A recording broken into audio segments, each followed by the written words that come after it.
गंजाम जिला रंगेलुंडा ब्लॉक अंतर्गत रंगीपुर पंचायतर रालव ग्राम आज राज्य सरकार नूतन योजना बिजु कन्या रत्न मो गेला झील कार्यक्रम जिला प्रशासन आनुकूल्य शुभारंभ हो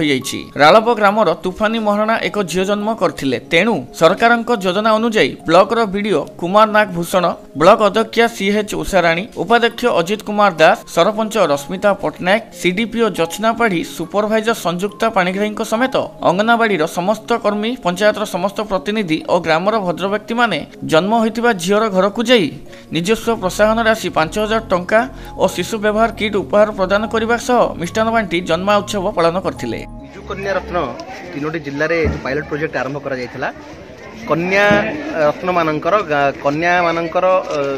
संतान मानकर विरुद्ध जो समाज रे जो ट्रेंड आम चली आम समाज रे शिक्षित समाज रे भी जो कन्या रत्न मानकर अनुपात जो सेक्स रेशियो कमुला से तीनोटी जिले में पायलट प्रोजेक्ट आरंभ कराइला। आज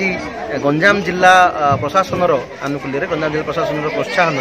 आज ताकू टिके आउ टिके आगो को निया जायछि गोटे कार्यक्रम नुआ कराइछि मो गेला झील जो कि आज शुभारंभ कराउछि जिला स्तर रे भी और प्रत्येक ब्लॉक स्तर रे भी कार्यक्रम आम आज आरंभ करिछु। आमर एठी रंगीपुर पंचायत रे आज रालव गाँव में आईसीडीएस प्रकल्पर सीडीपीओ और समस्त सुपरभाइजर समस्त अंगनवाड़ी कर्मी माने एवं पंचायतर समस्त पंचायत प्रतिनिधि सरपंच समिति सभ्य और गाँव अन्य भद्र व्यक्ति मिसी समस्त मिसी आम ये झीर आविर्भाव को गोटे झीर जन्म को जनक व्यक्ति आम आज ये उत्सव रूप पालन करा जन्मोत्सव झीर पालन कर जोठी आम समस्त निजस्व प्रोत्साहन किसी अर्थराशि दबा सुकन्या समृद्धि योजना झीपाई और माँ तार भविष्य सुनिश्चित करवा घरे किभली भाव में झील जन्म को शुभ बोली मना से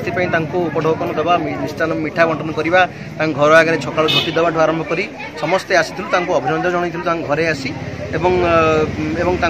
अनुरोध मत करूँ झील लालापाल जो ठीक हम और भविष्य सुरक्षित करने उत्साह देलु और ए समस्त पंचायतर समस्त प्रतिनिधि मानकर अन्य समस्त सहयोग देखा करूँ समस्ते जत्किंचित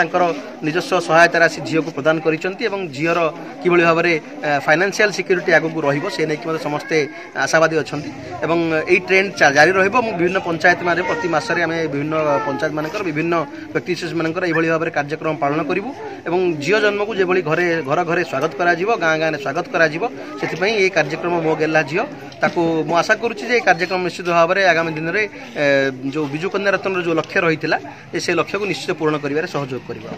थैंक यू। बिजु कन्या रत्न योजना आनुकूल्य आमर जो मो गेला झील आमर गंजाम प्रशासन तरफ आरंभ हो आमर जो कन्या संतान संख्या ह्रास पाँच से उत्साह कराऊँच मोर ब्लॉक प्रशासन तरफ वीडियो सार एवं रंगीपुर पंचायत सार भाइस चेयरमैन सार सरपंच मैडम आमर आईसीडीएस हेल्थ तरफ आमर गोटे रंगीपुर पंचायत रालव ग्राम तुफानी महारणा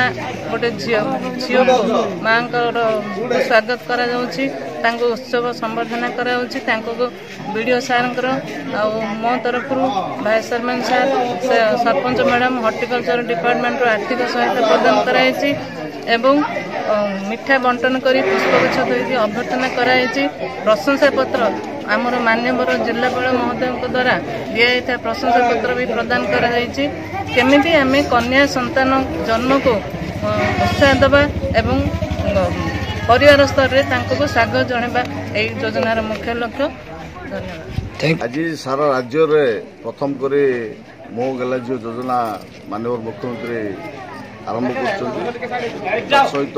रंगीपुर ग्राम पंचायत रालव ग्राम तुफानी महारणा नामक जन माँ से जड़े कन्या संतान जन्म कर पंचायत तरफ एवं आमर ब्लॉक प्रशासनिक अधिकारी आईसीडीएस सीडीपीओ मैडम सुपरभाइजर एवं अंगनवाड़ी दीदी हेल्थ डिपार्टमेंट समस्त को नहीं आज से मो गेला झील कार्यक्रम से जो तुफानी महारणा झील को जो जन्महित शिशु कन्या को ताकू आम पंचायत तरफ संबर्धना दवा सह आम उत्साहित करने आमर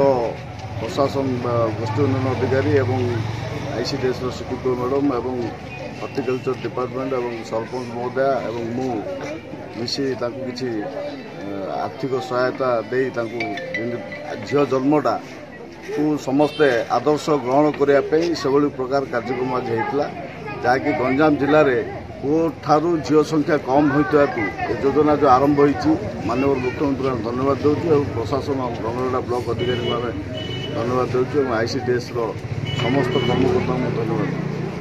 ପଞ୍ଚାୟତରେ ଆୟୋଜିତ ସାଧାରଣ ବୈଠକରେ ବିଡିଓ କୁମାର ନାଗଭୂଷଣ ଝିଅ ଜନ୍ମକୁ ଶୁଭ ବୋଲି ଅତି ସୁନ୍ଦର ଭାବରେ ଉପସ୍ଥିତ ଲୋକମାନଙ୍କୁ ବୁଝାଇଥିଲେ। ଏହି କାର୍ଯ୍ୟକ୍ରମରେ ବ୍ଲକ ଉପାଧ୍ୟକ୍ଷ ଅଜିତ କୁମାର ଦାସ ଉପସ୍ଥିତ ରହି ପରିଚାଳନା କରିଥିଲେ। ରଙ୍ଗେଇଲୁଣ୍ଡାରୁ ଧର୍ମେନ୍ଦ୍ର ରାଳଙ୍କ ରିପୋର୍ଟ, ସ୍ୱସ୍ତିକ ନ୍ୟୁଜ୍।